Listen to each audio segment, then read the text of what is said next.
కార్తీక మాసం అంటే మనకు గుర్తుకొచ్చేది దీపాలు, పొద్దుటే లేచి చన్నీటి స్నానం చేయడం. అసలు కార్తీక మాసం మనం ఎందుకు చేసుకుంటామో ఈ వీడియోలో పూర్తిగా క్లారిటీగా తెలుసుకుందాం.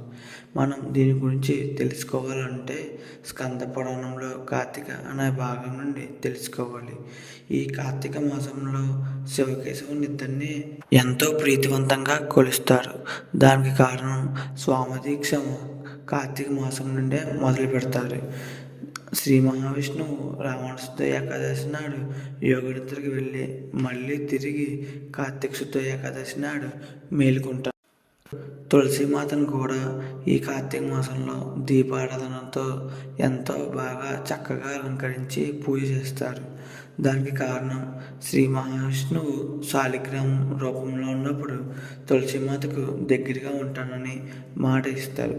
అందుకని ఈ కార్తీక మాసంలో తులసీమాతను చక్కగా అలంకరించి పూజ చేస్తారు.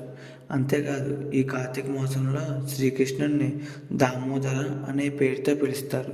దానికి కారణం మనం తెలుసుకోవాలంటే శ్రీకృష్ణుడి బాల్యంలోకి వెళ్ళాలి. ఒకరోజు యశోదాదేవి తానే స్వయంగా వెన్న చిలుగుతూ అలసిపోయి చెమటలతో ఉంటుంది. అప్పుడే శ్రీకృష్ణుడు యశోదాదేవి దగ్గరికి వచ్చి, అమ్మ, నాకు ఆకలిగా ఉంది, పాలు ఇవ్వి అని అడగగా అది చూసి యశోదాదేవి మురిసిపోయి శ్రీకృష్ణుడికి పాలేస్తుంది. ఇంతలో పొయ్యి మీద పెట్టిన పాలు మరిగిపోవడం విషయం తెలిసిన యశోదాదేవి కంగారుతో శ్రీకృష్ణుడిని పక్కన పెట్టి యశోదాదేవి పొయ్యి వద్దకు వెళ్తుంది. ఇది శ్రీకృష్ణుడికి నచ్చదు.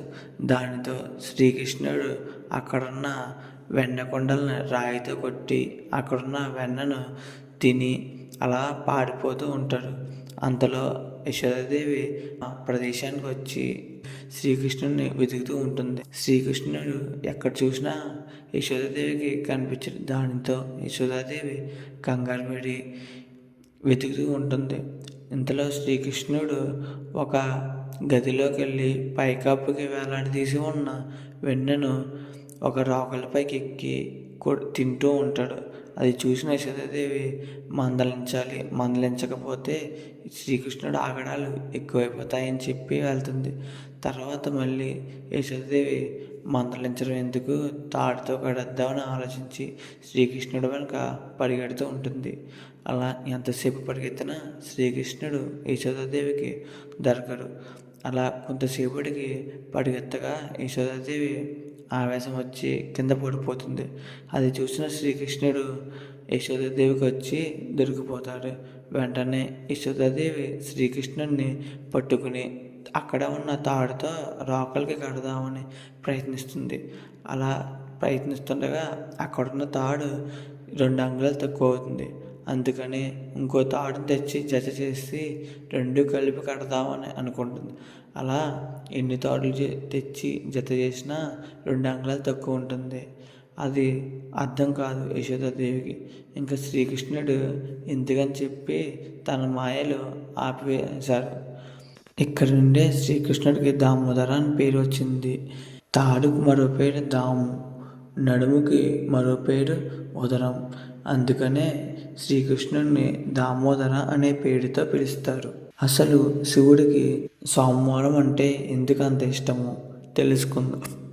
ఒక సోమవారం చంద్రుడు ఉపవాసం చేసి శివుని మెప్పించి సాగాడు.